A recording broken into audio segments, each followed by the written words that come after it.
Hello, sports fans, and welcome to the Scott Sports 101. We'll call it a early games, post game show, and late games update show. We'll call it, and we'll talk about today's Browns game in just a sec, and all the games. And here's today's Scott Sports 101 NFL Week 4 trivia question. It is a Browns one, although it was not a good day for him.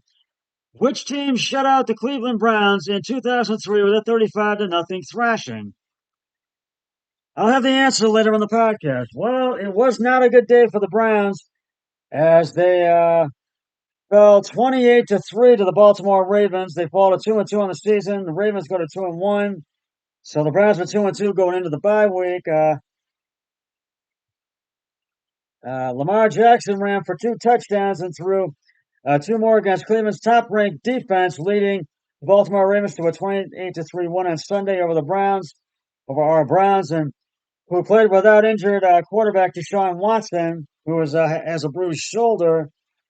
Jackson scored untouched runs of 10 yards and 2 yards and threaded a 7-yard scoring pass to tight end Mark Andrews with 11 seconds left uh, before halftime as the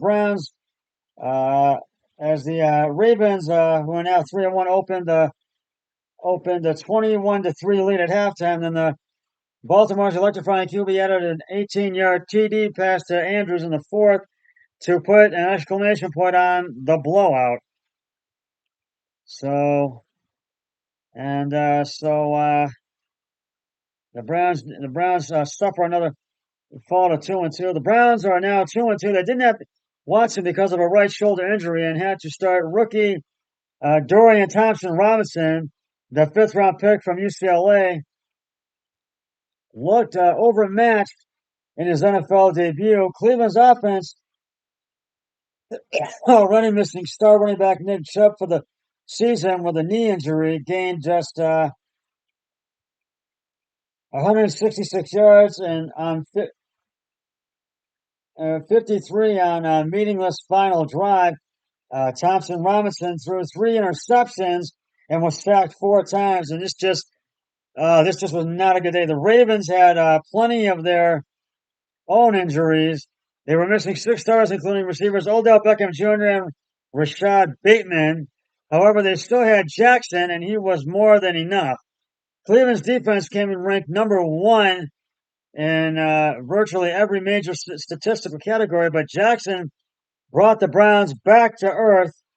He finished 15 of 19 of 187 yards passing and added 27 yards rushing and made several spectacular plays, none bigger than his first TD throw to Andrews over several defenders in the back corner of the end zone.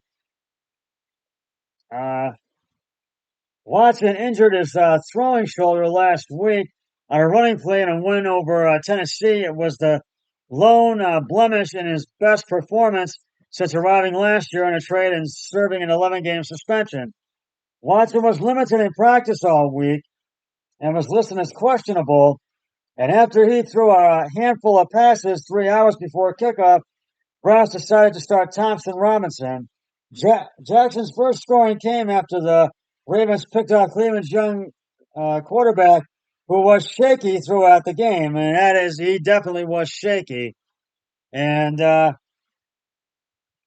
third down, intended Thompson Robinson's intended pass for Amari Cooper was deflected by cornerback Arthur Mullet and corralled by Brandon Stevens, who returned his first career interception for 52 yards to Cleveland's 10. Jackson took the next snap,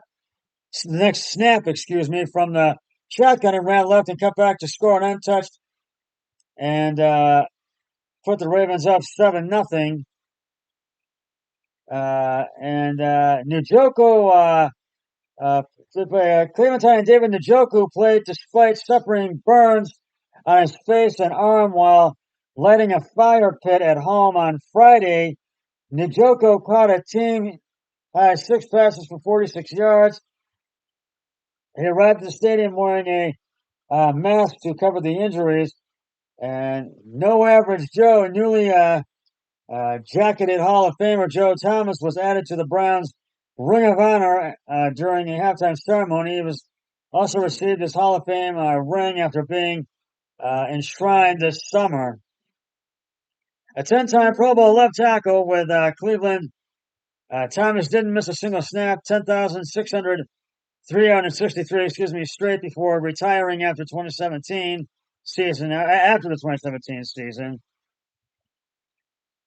But Ravens, Daryl Worley, who started for injured safety Marcus Williams, went out with a shoulder injury in the first half. Offensive tackle Morgan Moses, shoulder, he got hurt in the second quarter. Baltimore's banged up secondary took more hits than cornerbacks Jalen Amar Davis and hamstring. He pulled a hamstring, and Millette had a head injury going out. And for the Browns, it was a corner. It was a center Ethan Powick, uh, uh, Posey, and he had his chest was bothering him, a chest injury. Went out in the second quarter. He started the third before leaving with a knee injury. Nick Harris, who was supposed to be in Cleveland starter last season before getting hurt in the exhibition opener, replaced him. Defensive end Alex Wright, he had a chest injury. He was also hurt. So the Browns are on a bye, but after that bye, they've got a hot 49ers team, and they need to win that one. So they need to get rid. They need to rest this week and get ready for the 49ers. And the Ravens are at Pittsburgh next week. So unfortunately, I have to give the game balls to the Ravens. Lamar Jackson, 15 of 19, carries attempts, 167 yards, 2 touchdowns, and no interceptions. That was rushing and receiving. That was passing.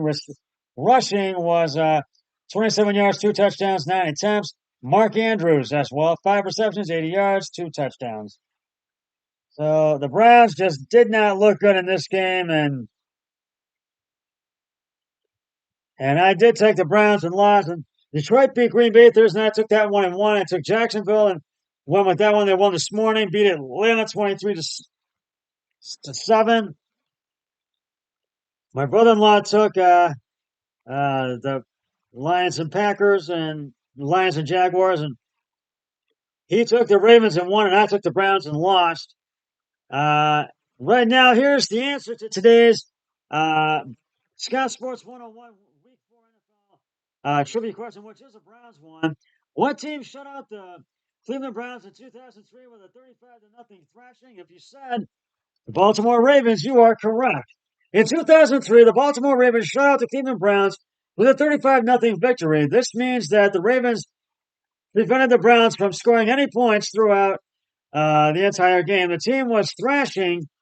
The term flashing, indicates that the Ravens not only won, but also dominated the game, scoring 35 points while preventing the Browns from scoring at all. I will have another trivia question on my next podcast, so stay tuned for that. Well, I'm going to give you the other picks, and right now I am 5-6. I'm taking a bloodbath this week, and I'll update you on the late games. The Buffalo Bills beat the Miami Dolphins 40-20. Miami falls to 3-1. Baltimore, and they go to, I think they're 3-1 as well. They go to 3-1. So, and my brother-in-law and I both took Miami and lost on that one. We both lost on it. The Minnesota Vikings get their first win of the season. They beat the Carolina Panthers 21-13. And so I took Minnesota. My brother-in-law took Minnesota as well. And so we won on that one. The Denver Broncos beat Chicago Bears 31-27. 28 to get their first win of the season. And Chicago falls to 0-4, unfortunately. And so Chicago's really got their work cut out with their next opponent. So they're going to have to really, if they want to win, they got to really be ready for it. And the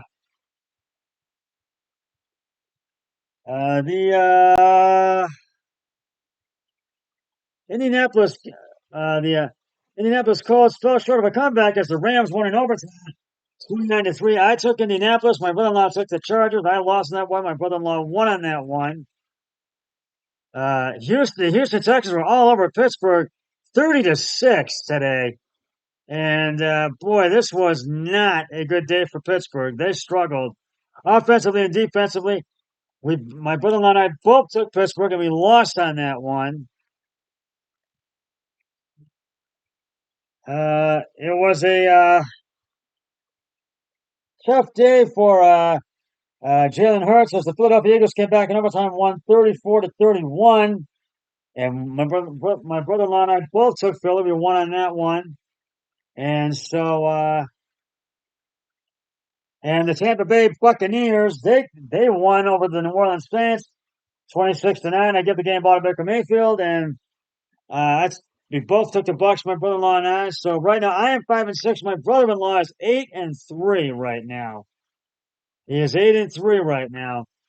Now let me give you an update on the late games that are in the second quarter. The Chargers are playing at SoFi Another up on the Raiders 24-7 right now with 50 seconds to go to halftime. 2nd and 2 at the Raiders 32. Dallas is up on the New England Patriots 21-3. And the New England's about to kick off. There's 4:03 left to go in the second quarter before halftime. And with 2 minutes to go, the San Francisco 49ers are walloping Arizona 21-3. 2nd and 10 at the Arizona 37. Arizona has the ball. So and the Raiders have the ball with the Chargers game. So those are the late games. And this evening will be the Chiefs and Jets at MetLife Stadium in East Rutherford, New Jersey. And Monday Night Football, the Seattle Seahawks meet the New York Giants also at MetLife Stadium in East Rutherford, New Jersey. Well, that's just about going to wrap it up for the Scott Sports 101 early games, post-game show, late games update show. I'll be back with the late games post-game show once the late games have all concluded. But until then, always remember, be a team player each and every day and every way possible. So long, everybody. 3, 2, 1, I'm done.